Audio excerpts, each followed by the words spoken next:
Oi, gente, tudo bem? Eu sou Fábio Peçanha e vim falar com vocês a respeito do livro que deu origem a um texto mais recente publicado na minha coluna Palavra Alucinógeno na revista Vício Velho. Então, como vocês sabem, sai o texto publicado lá e eu venho aqui falar do que gerou esse texto, né? Nesse caso não foi um poema, nesse caso foi um romance.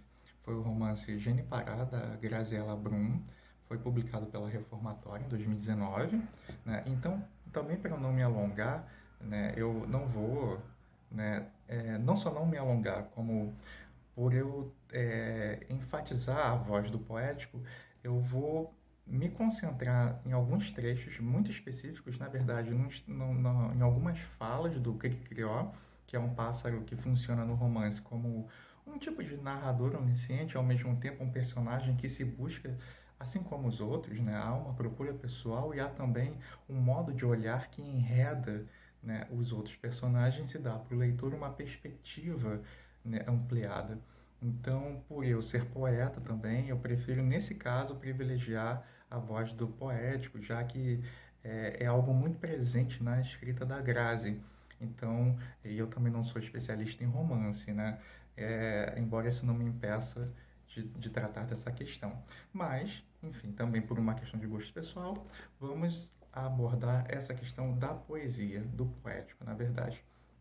Então, eu só, para não ficarmos muito perdidos, eu vou ler só o iniciozinho, né, que é como o livro começa, que é muito interessante, porque já começa com a nota de um habitante de Gene-Pará, né? E no meu texto, né, o texto que aliás se chama Nascimentos Contínuos Prolongados em Gene-Pará, de Graziella Brum, ah, publicado na segunda quinzena de setembro, né, na revista Vice Velho.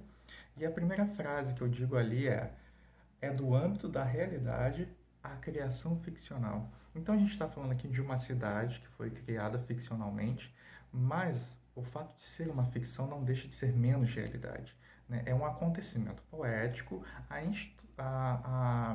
instauração da realidade, né? Então a gente está aqui dentro de uma realidade que acontece no romance, que a Grazi nos partilha com o seu livro.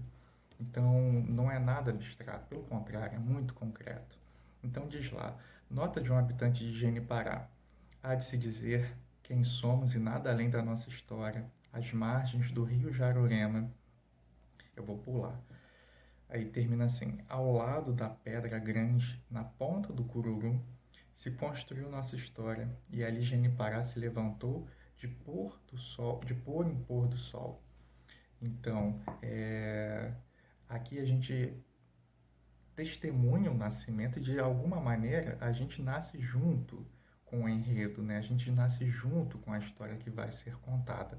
Então, somos aqui co-criadores, co-autores dessa Genipará, que acaba sendo nossa também, né? A partir da visão polifônica, né, que permeia a escrita desse livro, já que é um livro, ele não é dividido em capítulos, sim, são momentos, né? Não é uma narrativa linear.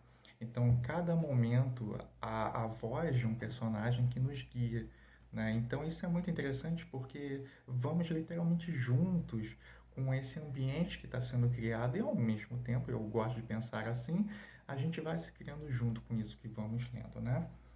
E como eu falei, eu vou me concentrar em algumas passagens que são as falas do Cricrió, que é um pássaro que, bom, já falei, né? Ele funciona como esse tipo de narrador. E traz uma carga bem, bom, não querendo ser redundante, mas é uma carga poética, tanto caindo para o lado também do poético filosófico, né? Com alguns questionamentos que são postos em questão. Por exemplo, aqui diz assim: Cricrió, cricrió, de Pitombeira a Jatobá, de Jatobá a Pitombeira, eu esquecia e me lembrava dos meus, lembrava do peito estufado e esquecia da penugem cinza, depois me lembrava do bico adunco, e assim passei de topo em topo, correndo a floresta. Solto, sozinho, salpiquei à procura deles. Nada de ninguém. Parece que no redemoinho da confusão, cada um puxou a floresta para si, e ali dentro fez dela o que quis. Porque verdade é, cada um tem a floresta que acredita, e tenta salvá-la como pode, ou tenta se salvar como dá. Ah, é que ser, é homem, é bigodeiro, é açu, é urutau, é sendo, é. Canta, grita, fala, às vezes fica mudo, mas caso comunique é para puxar a Amazônia para o próprio umbigo e a parte dela conquistar seus frutos. Então esse foi até um trecho que eu usei no meu texto, né, essa parte. Ah, é que ser, é homem, é bigodeiro, é açu, é urutau, é sendo, é.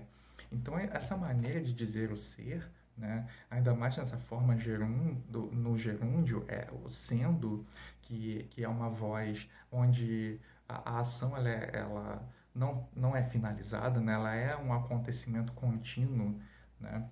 Como eu usei no texto, um nascimento contínuo e prolongado, né?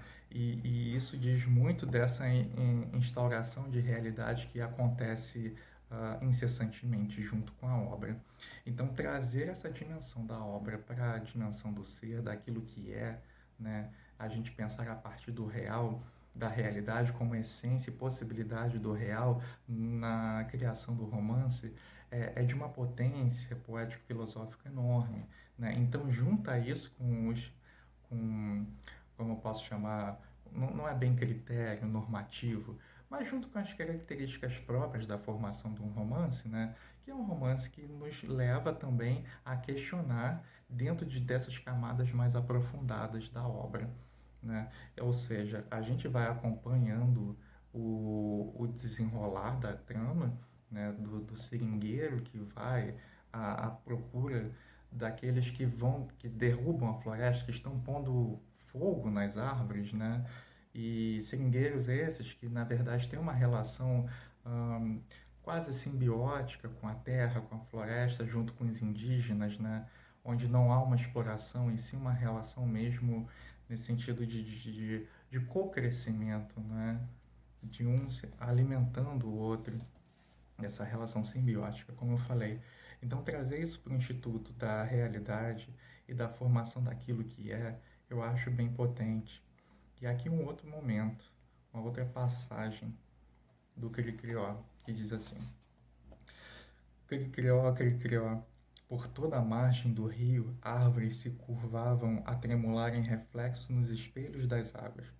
Dava para encher de alegria pelo rio, pelas árvores que se salvaram e sua folhaçada esparramada, pelas poucas aves que ali cantavam. Aliás, não vi mais o homem cantante, se perdeu pela mata sem dizer aonde ia, nem quando voltava. O destino é um rio desconhecido, às vezes segue em linha reta, às vezes faz curva sinuosa a embaralhar a gente, mas verdade seja dita, ele segue de seguir. Então, inevitavelmente, eu lembrei do Guimarães Rosa, né, e do Heráclito, quando fala do rio, né, de não se pode entrar no rio duas vezes, né, no mesmo rio duas vezes, e no conto, né, Terceira Margem do Rio, do Rosa. Então, o rio como essa ideia de natividade é algo muito presente aqui também. Ah, e assim como eu trouxe também para o meu texto, uma semelhança com a ideia de mar, coisa que, na verdade, eu não tinha atentado. Isso foi numa fala que a Grazi fez no áudio que ela enviou para mim aqui, onde ela fez essa relação, que na verdade ela apontou uma relação que eu fiz entre rio e mar, que na verdade eu não tinha nem percebido.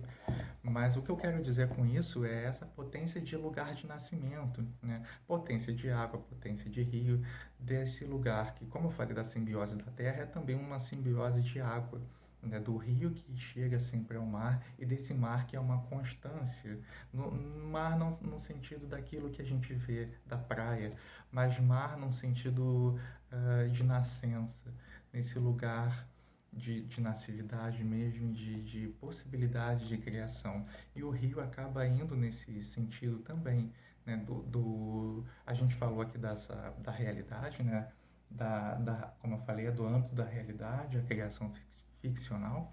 Então, essa ficcionalização do real que aparece também na água corrente, ou seja, esse sentido de algo que, ao mesmo tempo que muda, permanece, né? Então, a gente tem a instabilidade daquilo que é instável, ou seja, diferente da ideia de um paradoxo, na verdade, é um tensionamento desses lugares concorrentes, mas que não causa choque. Pelo contrário, é por esse paradoxo, por essa massividade, por essa simultaneidade, né, de ocorrências de tempo, que na verdade essa ideia cronológica que a gente tem é apenas uma maneira de se perceber o tempo, quando se a gente for olhar, pensar pelo grego, né, existem três modalidades temporais, né, o kairos, o cronos e o aion, né, então são, na verdade, possibilidades essas que também se reúnem e não são vistas indistintamente, né, então temos o tempo cronológico, é esse que a gente conhece, o tempo do sagrado, que é o aion, né, e o tempo do acontecimento, que é o kairos, né, do acontecimento poético. Tempo esse que a gente percebe aqui no romance da Grazi. E ele fecha circularmente. Bom, eu não vou ler o final para vocês para não dar spoiler, né? Mas o que eu posso dizer é que ele termina retomando muito do que veio no início. Então eu acho que é uma obra, bom, para mim, muito potente. Eu gostei muito de ter lido e vim aqui falar dele porque, como eu falei no início, é uma obra super carregada de poesia. Então é isso, gente. Ficamos aí para a próxima. Até mais. Tchau, tchau.